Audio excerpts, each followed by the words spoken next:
सरस्वती शिक्षा समिति द्वारा संचालित ऑनलाइन क्लास में आप सभी भैया बहनों का हार्दिक स्वागत है। आज हम कक्षा 9वीं का अध्याय 13 जिसका शिक्षण बिंदु शंकु का आयतन के बारे में पढ़ेंगे। क्या होता है शंकु, इसके बारे में हम पूर्व में अध्ययन कर चुके हैं। आज हम शंकु के केवल आयतन के बारे में पढ़ेंगे।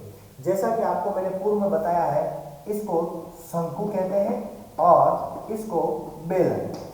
ये दो आकृतियां आपके दिमाग में पहले से ही है। आपको केवल इन दोनों को लिखकर मैं इनका आयतन समझाऊंगा। जैसा कि हमने बेलन का आयतन इससे पूर्व की कक्षा में निकाला था, उसका सूत्र पाई आर स्क्वायर एच। ये क्या है पाई आर स्क्वायर एच? ये भी मैंने आपको इससे पूर्व की कक्षा में बताया था। आज मैं इन दोनों की तुलना करके शंकु के आयतन के बारे में बताने वाला हूं। हम एक ही आधार वाली दो आकृतियां ले रहे हैं, एक का नाम शंकु, एक का नाम बेलन। एक ही आधार का मतलब है जिसमें एक ही त्रिज्या वाला आधार वृत्त हो, ठीक है ना। इसमें आर त्रिज्या वाला आधार वृत्त है, इसमें भी आर त्रिज्या वाला आधार वृत्त है। इन दोनों को मैंने समान लिया और समान ऊंचाई के दोनों को लिया है। जब अपन एक ही आधार वाली समान ऊंचाई वाली दो आकृतियां इस प्रकार से लेते हैं जो एक शंकु और एक बेलन हो, तो अब इन दोनों की तुलना कैसे करेंगे? हम इस प्रकार की जो भी आकृति है, जो भी पात्र है, जैसे हमारे पास जोकर की टोपी, या हम जब जन्मदिन मनाते हैं तो उसमें भी इस प्रकार की टोपी का उपयोग करते हैं। तो ऐसी ही एक समान आधार वाली टोपी लेना जिसमें एक बेलनाकार पात्र हो और एक शंक्वाकार टोपी हो, दोनों की त्रिज्या समान हो, ऊंचाई समान हो। इनमें आपको क्या करना है, इस टोपी या इस शंक्वाकार कैसा भी कोई बर्तन लेकर इसमें पानी भरना। इस पानी को बार बार पूरा भरकर इस बेलनाकार पात्र में डालना। आप ये देखेंगे कि जब इस शंक्वाकार बर्तन से पानी हम इसके अंदर डालते हैं तो कितनी बार डालने पर ये बेलनाकार बर्तन जो है वो पूरा भर जाता है। तो हम यहाँ पे ये देखते हैं कि ऐसे ऐसे 3 बार हम पानी भरकर इस बेलनाकार पात्र में डालते हैं। कितनी बार? 3 बार। तो ये पूरा भरता है। मतलब इस पूरे बेलनाकार पात्र का तीसरा हिस्सा एक शंकु होगा। कब? जब इसकी त्रिज्या और ऊंचाई इस बेलनाकार पात्र के समान हो। तो हम इसके आयतन का सूत्र बेलनाकार आयतन के सूत्र से ही निकालेंगे। बेलन के आयतन का सूत्र पाई आर स्क्वायर एच है। इसका तीसरा हिस्सा माने 1/3 हिस्सा जो होगा वो शंकु के आयतन का सूत्र बन जाएगा। तो इस प्रकार से हमने शंकु के आयतन के सूत्र का निर्माण किया है। अब हम शंकु के आयतन को और स्पष्ट इसके कुछ प्रश्न करके समझेंगे। हाँ, तो आज हम प्रश्नमाला 13.7 का प्रश्न संख्या 1 का पहला प्रश्न कर शंकु का आयतन ज्ञात करेंगे। एक लंबवृत्तीय शंकु है जिसकी आपको त्रिज्या दे रखी है 6 सेंटीमीटर। अब आपको इसकी ऊंचाई भी दे रखी है 7 सेंटीमीटर। जब आपको इसकी त्रिज्या और ऊंचाई दे रखी है तो शंकु के आयतन ज्ञात करने का तरीका मैंने आपको बताया है। सूत्र है, उस सूत्र में त्रिज्या और ऊंचाई रखनी है और उनको सरल करना है। कैसे? देखिए, तो शंकु का आयतन ज्ञात करने का आपने अभी जस्ट सूत्र लिखा है 1/3 पाई आर स्क्वायर एच। इसमें 1/3 इंटू पाई। पाई का मान आप जानते हैं, पाई का मान है 22/7। तो उसको लेते हैं 22/7 इंटू आर का मान, आर कितना है? 6। तो 6 का है स्क्वायर, मतलब 6 को कितनी बार गुणा करना है? 2 बार। फिर इंटू एच, एच का मान कितना दे रखा है? 7। अब इनको लिखने के बाद अब आप इनको सरल करेंगे। 7 से 7 को कट कर दिया। कट करने का मतलब है 7 का भाग 7 में 1 बार गया। ऐसे कैसे? 3 का भाग 6 में 2 बार। अब देखो, जो भी सरल करने थे हम कर चुके। अब जो पीछे बच रहा है उसको एक बार लिखना है 22 गुणा 2 गुणा 6। अब इनको गुणा करना है। 6 को 2 से या 22 को 2 से गुणा करते हैं तो आता है 44 इंटू 6। अब 44 को 6 से गुणा करते हैं। 6 को 4 से करेंगे 24, बच गया 2। फिर 6 को 4 से करेंगे 24 और बचा हुआ 2 जोड़ेंगे तो आ जाएगा 26। तो ये आपके आ गया है 264। अब आपको आयतन निकालना है तो पीछे कोई ना कोई इकाई रहेगी, वो इकाई क्या है, सेंटीमीटर सेंटीमीटर सेंटीमीटर। तो कितनी बार, सेंटीमीटर क्यूब, या इसको आप लिख सकते हैं घन सेंटीमीटर। यह आपके शंकु का क्या आ गया है, आयतन। अब हम प्रश्न संख्या 2, जिसकी भी प्रश्न संख्या 2 करेंगे, जिसमें आपको ये पूछा है कि एक शंकु के आकार का बर्तन है। अब उस बर्तन में आपको लीटर में धारिता बतानी है, लीटर में धारिता बतानी है। धारिता हमेशा आयतन से मापी जाती है, लेकिन ये कह रहा है हमको लीटर में बतानी है। तो पहले हम आयतन निकालेंगे, उसके बाद लीटर में धारिता भी ज्ञात करेंगे। लेकिन उससे पूर्व हम ये देखेंगे कि हमें दिया हुआ क्या है। एक तो दिया हुआ है h, मतलब ऊंचाई, जो कि है 12 सेंटीमीटर। दूसरा है l, जो हम जानते हैं शंकु की क्या होती है, तिर्यक ऊंचाई, ये हमको दे रखी है, ठीक है ना।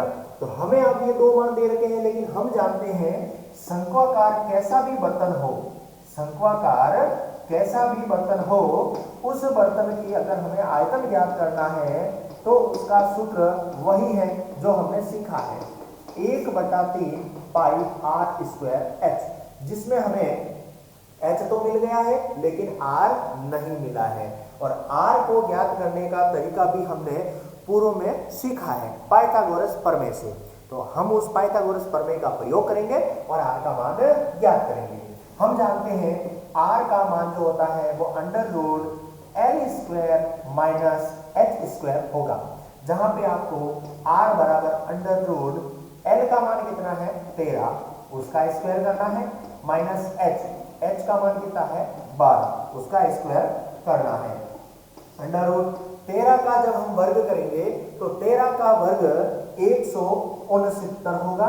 फिर 12 का जब हम वर्ग करेंगे तो उसका मान 144 होगा। फिर इसी प्रकार से हम √169 में से 144 को माइनस करेंगे, घटाएंगे, तो घटाने के बाद हमारे पास आंसर आएगा 25। और r बराबर 25 का अंडर मतलब 25 का वर्गमूल हम जानते हैं 5 होता है, मतलब r का मान कितना आ गया 5 सेंटीमीटर। अब इसको यहाँ पे रखना है और इसका आयतन ज्ञात करना है।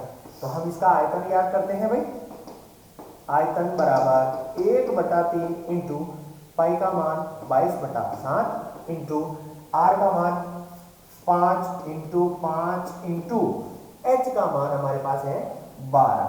अब जो कट रहे हैं उनको काट लो, बाकी को छोड़ दो। 3 का भाग 12 में जा रहा है 4 बार, और बाकी अब 7 का भाग इन दोनों में जाता नहीं है और 22 का भाग इसमें नहीं जाता है। तो जो कटने थे वो कट गए, बाकी सबको आप गुणा करोगे तो 22 इंटू 5 इंटू 5 इंटू 4, 5 को 5 से गुणा किया 25, 25 को 4 से गुणा किया 100/7। तो आपके पास आयतन आता है 22 इंटू 100, यानी कि 2200/7। और ये जो आयतन आपको मिला है वो किस में मिला, सेंटीमीटर सेंटीमीटर सेंटीमीटर, यानी कि सेंटीमीटर क्यूब में। अब आप ये कहेंगे कि आपने इसको सरल क्यों नहीं किया, क्योंकि हमें आयतन नहीं चाहिए, हमें इस बर्तन की लीटर में धारिता चाहिए। तो हम ये लीटर में धारिता निकालेंगे। हम जानते हैं यदि 1000 सेंटीमीटर क्यूब आयतन होता है तब पानी की मात्रा किसी भी बर्तन में 1 लीटर होती है। वापस बोल रहा हूं, जब किसी बर्तन की आयतन जो है 1000 सेंटीमीटर क्यूब होता है तब उस बर्तन में 1 लीटर पानी आता है। तो हम इसी के आधार पर इसका लीटर में धारिता का मान ज्ञात करेंगे। तो हमारे पास कितने सेंटीमीटर क्यूब है, पहले हम 1 का निकाल लेते हैं। यदि 1 सेंटीमीटर क्यूब होगा तो पानी कितना आएगा, 1/1000 लीटर। ऐसे कैसे, हमारे पास कितना आयतन है 2200/7 सेंटीमीटर क्यूब। तब इसकी धारिता निकालते हुए 1/1000 इंटू 2200/7, 2 जीरो से 2 जीरो कट हो गए। अब आपके पास ऊपर तो है 22 और नीचे है 10×7 मतलब 70। अब आप इसे और सरल कर सकते हो, चाहो तो 70 का भाग दो, या फिर आप क्या करोगे, पहले इनको जब कट रहे हैं तो काट भी सकते हो। तो यहाँ अपन काटते हैं भाई, इसमें 2 का भाग जाता है कितनी बार, 35 बार, और इसमें जाता है 11 बार। अब 11 में 35 का अपन को भाग देना है। हम जानते हैं 11 छोटी संख्या है और छोटी संख्या में कभी भी बड़ी संख्या का भाग नहीं जाता है। तो हम यहाँ पे 35 का भाग देंगे, उससे पहले एक दशमलव लेंगे, जिससे यहाँ पे एक जीरो लेंगे। अब 35 का पहाड़ा बोलेंगे और हम 110 के बराबर या उससे छोटी संख्या प्राप्त करना चाहेंगे। तो 35 का पहाड़ा 3 बार बोलते हैं। कितनी बार? 3 बार। तो कितने आते हैं भाई? 105, जो कि इससे छोटे हैं। 110 में से 105 गए 5, पॉइंट आपने पहले लगा रखा है 0। 35 का भाग 1 बार, ये आ गया। अब 50 में से 35 गए 15 है, पीछे एक 0 लेंगे। अब 35 का भाग पुनः देना है, तो पुनः कितनी बार बोलेंगे अपन? 35 को गुणा करेंगे 4 बार। कितनी बार? 4 बार। तो 35 को गुणा करते हैं 5 चौक 20, 4 6 12 और 13 14, 140। ये अपन लिखेंगे यहाँ पे 4 बार 140 और फिर बच गया 10। इस तरीके से हम पॉइंट के बाद 2 तक ही अंक लिखते हैं, लेकिन यहाँ पे 3 तक लिख रहे हैं। तो इसका मान आएगा 0.314 लीटर क्षमता वाला जो है इस बर्तन की क्या होगी? धारिता। धन्यवाद। हम इसके आगे की कक्षा में पढ़ेंगे और आप लोगों को इस YouTube चैनल को सब्सक्राइब करना है, ताकि आगे की कक्षा आपको बिना आपके सूचना सीधे ही आपके मोबाइल में YouTube चैनल पे मिल जाए। धन्यवाद।